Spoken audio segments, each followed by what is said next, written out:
Menyambung dari video yang kemarin soal motivasi hidup sederhana tapi bahagia.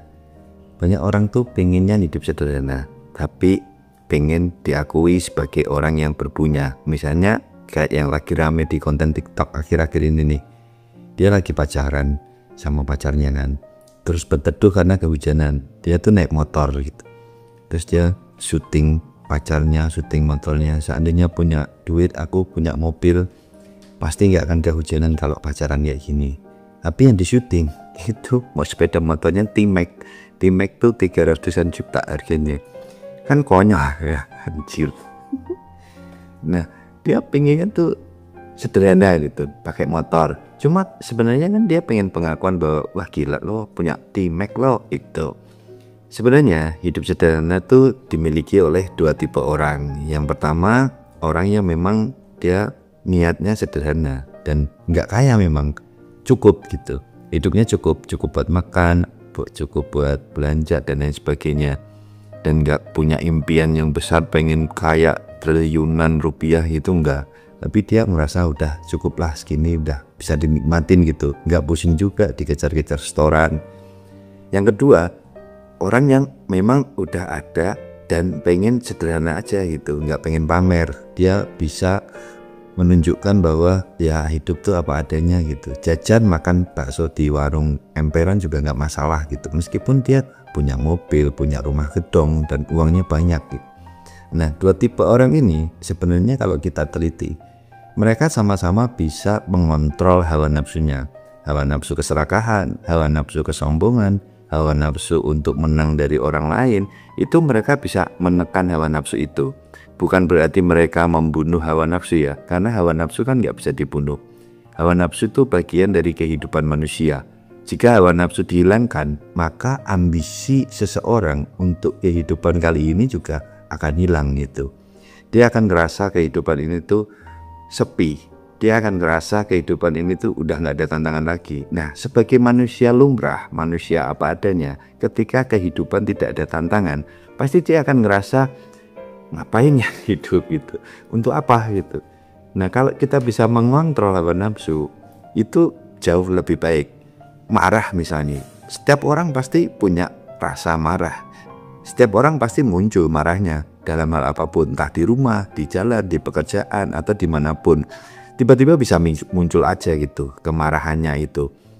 Tapi kemarahan ini kan beda-beda di tiap orang. Ada yang memang dia muncul di permukaan gitu, ditunjukkan dengan mungkin teriak-teriak, dengan mungkin dia tuh mukulin orang atau apa gitu. Tapi ada orang yang marahnya tuh dipendem gitu, entah karena ngerasa nggak ingin kelihatan marah, ngerasa malu kalau dilihat tetangga atau orang lain, atau memang dia nggak berani untuk marahin orang tersebut atau marahin kondisi itu, sehingga dia lebih banyak memendam kemarahannya gitu.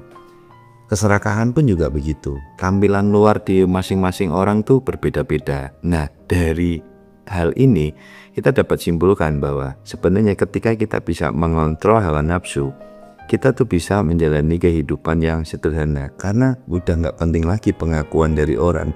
Karena yang paling penting buat kita adalah kebahagiaan yang kita rasakan di dalam diri kita sendiri. Ini yang paling penting sebenarnya. Nah, bagaimana kita bisa mengontrol hawa nafsu? Bagaimana kita bisa mengenal kata cukup gitu? Ngerasa puas dengan apa yang sudah dimiliki, nggak ngerasa pengen bersaing dengan orang lain atau pengen melebihi orang lain. Bagaimana caranya? Caranya sebenarnya ya cukup aja gitu. Sebenarnya kalau kita mengingat kodrat hidup manusia tuh, kenapa manusia hidup? Kan untuk bertahan hidup kan. Dalam konteks ini manusia tuh bekerja, manusia itu bersosialisasi karena untuk melanjutkan kehidupan, melanjutkan keturunan ras manusia gitu. Nah, yang paling penting tuh apa sebenarnya? Kan makan, papan, sandang itu tercukupi, udah selesai gitu. Nah, ketika kita bisa mengolah itu, bahwa sebenarnya makan dengan sayur bayam, tempe goreng, sambal tomat itu udah cukup, ya udah, nggak perlu harus steak, harus di restoran mewah dan lain sebagainya, nggak perlu gitu. Nah, kalau sudah bisa sampai tahap itu, kita tuh baru bisa mengenal kata cukup. kembali ke kodrat manusia, kita mengingat tujuan hidup ini apa sih gitu. Tujuan hidup manusia kan untuk mencapai kebahagiaan. Supaya kita bahagia luar dalam itu bagaimana? Ya kita hidup dengan cara manusia gitu. Manusia tuh yang penting sosialisasi. Misalnya ada tetangga yang sakit di rumah sakit, kita nyenggol, kasih iuran. Tetangga hajatan kita jagong, kita ikut hajatan, kasih sumbangan gitu-gitu. Itu bisa juga. Cuma kita nggak perlu ngoyo untuk melebihi orang lain, karena masing-masing orang tuh punya kemampuan sendiri-sendiri, punya kebahagiaannya sendiri-sendiri. Ketika kita ingat bahwa yang penting perasaan kita tenang, perasaan kita bahagia, kita lebih bisa mengontrol hawa nafsu kita dibandingkan ketika kita ngerasa selalu kurang, dibandingkan ketika kita selalu membandingkan hidup kita dengan tetangga kita, dengan orang lain, yang membuat kita ngerasa kok aku nggak ada gunanya dalam kehidupan kali ini gitu. Sebenarnya di masyarakat yang membuat kita tuh terjebak dengan hawa nafsu adalah pembedaan kelas kalau menurutku. Nah, pembedaan manusia ini yang membuat kita tuh pengen ngejar naik kelas. Kan kita tahu di masyarakat tuh ada 3 ya, kelas bawah, kelas menengah, dan kelas atas. Yang kelas bawah pasti pengen ngejar untuk sampai ke kelas menengah, kelas menengah pengen ngejar untuk sampai ke kelas atas, kelas atas dia pengen naik ke atas lagi, bahkan mungkin pengen jadi bagian dari 1% orang di dunia yang mengontrol kehidupan di dunia ini, katanya gitu.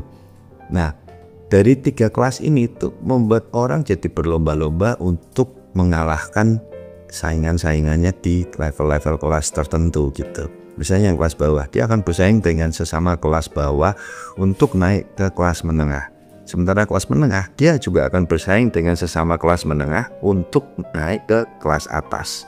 Di kelas atas pun juga terjadi persaingan yang sangat lebih sengit sekali. Nah, karena ada kelas-kelas inilah, karena ada pembedaan manusia inilah yang membuat kita agak susah untuk mengontrol hawa nafsu. Ketika kita nggak berpikir soal kelas, ketika kita nggak mikirin soal kamu tuh menengah ke bawah, kamu menengah, kamu kelas atas, kita lebih santai, kita bisa melihat manusia itu sebagai manusia, sebagai teman kita diskusi, teman ngobrol, teman curhat, mungkin teman untuk meluapkan segala rasa yang kita alamin. Ini jauh lebih enak sebenarnya. Kalau kita bisa mengontrol kondisi ini, itu akan membuat hidup kita jadi lebih bermakna. Dan cara hidup sederhana tapi bisa bahagia akan dapat kita capai, karena otomatis hawa nafsu kita bisa kita kontrol. Jadi keserakahan kita bisa kita kontrol, kemarahan bisa kita kontrol, penderitaan juga bisa kita kontrol. Dari situ kita bisa menjadi manusia seutuhnya yang bisa mencapai mimpi-mimpinya, yaitu mimpi membangun kemanusiaan di Indonesia dan di dunia. Dengan begitu kondisi dunia pasti akan jauh lebih damai, jauh lebih enak untuk kita tinggal bersama dan kita jalanin kehidupan yang gemilang.